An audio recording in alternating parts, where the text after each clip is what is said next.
कवायतीचा महत्त्वाचा भाग जवळजवळ 2350 विद्यार्थी, सगळ्यात जास्त मोठ्या संख्येने आपण या शाळेचे कन्या शाळा असेल, मिडल स्कूल असेल, हे कवायत करत आहेत.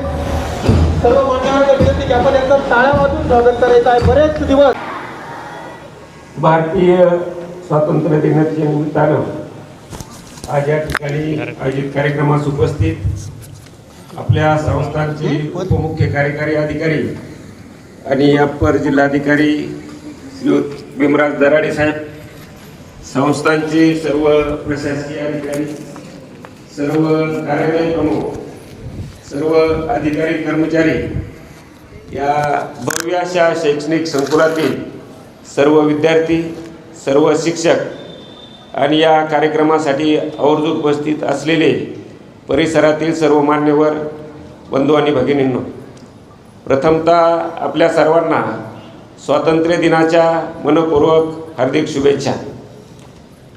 15 ऑगस्ट 1947 खरं तर हा दिवस जो आहे आपल्या सर्वांसाठी अत्यंत आनंदाचा आणि अभिमानाचा असा दिवस आहे. अनेक वर्षाच्या ब्रिटिशांच्या गुलामगिरीतून आपला देश हा या दिवशी स्वतंत्र झाला. आपल्याला मिळालेलं हे स्वातंत्र्य हे सहजासहजी मिळालेलं नसून अनेक क्रांतिकारकांनी जे आहे आपलं बलिदान दिलेलं आहे आणि अनेक सुधारकांनी जे आहे तो त्याग केलेला आहे. अनेक क्रांतिकारकांच्या बलिदानातून आणि समाजसुधारकांच्या त्यागातून मिळालेले हे स्वातंत्र्य आपलं स्वातंत्र्य आहे. त्यामुळे या स्वातंत्र्य लढ्यामध्ये ज्यांनी योगदान दिलं अशा सर्व थोर क्रांतिकारकांना आणि समाजसुधारकांना मी वंदन करतो. आपला देश स्वतंत्र झाल्यापासून वेगवेगळ्या क्षेत्रामध्ये जे आहे त्यांनी नेत्रदीपक कामगिरी केलेली आहे. जगातील अनेक देश जे आहे मोठ्या आशेने जे आहेत ते आपल्याकडे पाहत आहेत. देशाच्या प्रगती आपल्या संस्थांनी सुद्धा मागच्या अनेक वर्षापासून जे अत्यंत नेत्रदीपक अशी प्रगती केलेली आहे आणि देशातले वेगवेगळे जे मंदिरं जे आहेत, वेगवेगळे देशातील नागरिक जे आहेत ते सुद्धा आपल्या संस्थांचा जो आहे ते मोठ्या अभिमानाने जे आहे ते गौरव करत आहेत. ही आपल्या सर्वांसाठी जे आहे निश्चितच आनंदाची बाब आहे.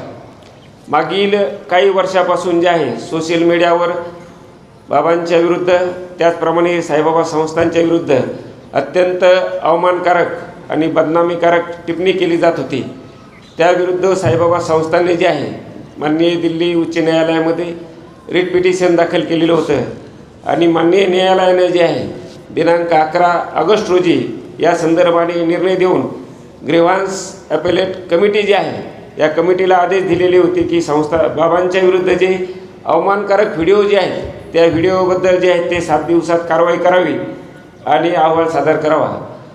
माननीय न्यायालयाच्या निर्णयाच्या अनुषंगाने जे आहे ते ग्रीव्हान्स ॲपेलेट कमिटीने जे आहे परवा दिवशीच आदेश पारित केलेले आहेत की बाबांच्या विरुद्ध जे अवमानकारक व्हिडिओ सोशल मीडियावर आहेत ते सर्व व्हिडिओ जे ते 24 तासामध्ये काढून टाकावे. मला वाटतं की आपल्या सर्वांसाठी जे आहे ते आनंदाची बाब असून जगभराच्या साई भक्तांना जे आहे त्यांना दिलासा देणारी आहे, त्यांच्या भावनांचा आदर करणारी आहे. त्यामुळे मी माननीय उच्च न्यायालयाचे मनापासून आभार मानतो. त्याचबरोबर जे आहे आपली संस्थांची जी कायदेशीर बाजू जी आहे माननीय न्यायालयामध्ये सक्षमपणे मांडणारे आपले ज्येष्ठ ॲडव्होकेट्स जे आहेत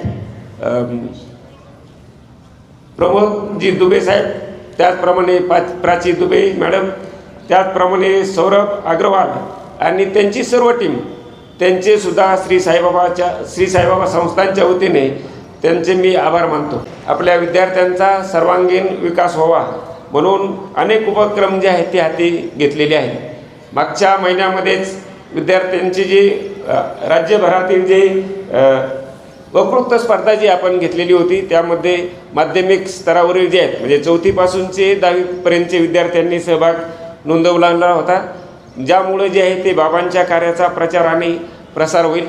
सोबतच देशभरातील वेगवेगळ्या राज्यामध्ये जे आहे बाबांच्या कार्याचा प्रचार आणि प्रसार व्हावा म्हणून जे कीर्तनकार आहेत, प्रवचनकार आहेत, साई कथा करतात त्यांचीसुद्धा नेमणूक जी आहे ते इथून पुढच्या कालावधीमध्ये करण्यात येणार आहे. भुवनेश्वर येथे जे साई इंटरनॅशनल स्कूल आहे या स्कूललासुद्धा आपण आपल्या शाळेतील शिक्षकांनी जे आहेत भेट दिलेली आहे आणि तिथल्या शैक्षणिक उपक्रमाची माहिती घेतलेली आहे, जेणेकरून ते उपक्रम जे आहेत ते आपल्याला या ठिकाणी कसे आयोजित करता येतील. आपल्या शाळेतील 3 विद्यार्थी जे आहेत भुवनेश्वर येथे जे जागतिक विद्यार्थी परिषद झालेली होती या विद्यार्थी परिषदेमध्ये आपल्या विद्यार्थ्यांनी सहभाग नोंदवला आणि आपल्या एका विद्यार्थ्याला जे आहे त्या ठिकाणी त्याच्या कामगिरीबद्दल जे आहे ती गौरवण्यातसुद्धा आलेला आहे. आपल्या इथला जो जलतरण तलाव जे आहे या जलतरण तलावामध्ये सुद्धा चांगले विद्यार्थी चांगले जलतरणपटू घडतील यासाठीचा प्रयत्न जो आहे आपल्या सर्वांच्या माध्यमातून करण्यात येत असतो. वेगवेगळ्या स्तरावर जे आहेत म्हणजे खेळाडूसुद्धा आपले वेगवेगळ्या स्तरावर जे आहेत ते चांगली कामगिरी करत आहेत. आपला शैक्षणिक दर्जासुद्धा जो आहे तो उंचावत आहे. यासाठी आपल्या शैक्षणिक संकुलामध्ये जे शिक्षक मेहनत घेत आहेत त्यांचे आणि त्यांचे सुपरविजन करणारे सर्व प्रशासकीय अधिकारी असतील, उपमुख्य कार्यकारी अधिकारी असतील, त्या सर्वांचं मी या ठिकाणी त्यांचं अभिनंदन करतो. कॅन्सरचे पेशंट जे आहेत या पेशंटची संख्या जी आहे ते दिवसेंदिवस वाढत आहे. म्हणून शासनाच्या निर्देशानुसार जे पुढील 1.5 महिन्यामध्ये 1.5 ते 2 महिन्याच्या आत जे आपण डे केअर कॅन्सर हॉस्पिटलसुद्धा जे आहे डे केअर कॅन्सर युनिटसुद्धा जे आपण थोड्याच कालावधीमध्ये सुरू करणार आहे. कंत्राटी कर्मचारी जे आहेत कंत्राटी कर्मचाऱ्यांचे जे वैद्यकीय जे आहे त्यांचे वैद्यकीय क्लेम्स जे आहेत त्यांना वैद्यकीय जी ट्रीटमेंट जी आहे तीसुद्धा संस्थांमध्ये मोफत सुरू केलेली आहे. ती त्यांची बऱ्याच दिवसांची मागणी होती. तर वैद्यकीय सुविधा जी आहेत ती संस्थांमध्ये सुरू केलेल्या आहेत. बरेचसे प्रश्न जे आहेत ते सोडवण्याचा प्रयत्न केलेला आहे. काही राहिलेले आहेत ते सुद्धा इथून पुढच्या कालावधीमध्ये सोडवण्याचा प्रयत्न केला जाईल. पुन्हा एकदा आपल्या सर्वांना स्वातंत्र्य दिनाच्या हार्दिक शुभेच्छा देतो आणि थांबतो. जय हिंद, जय महाराष्ट्र, ओम साईराम.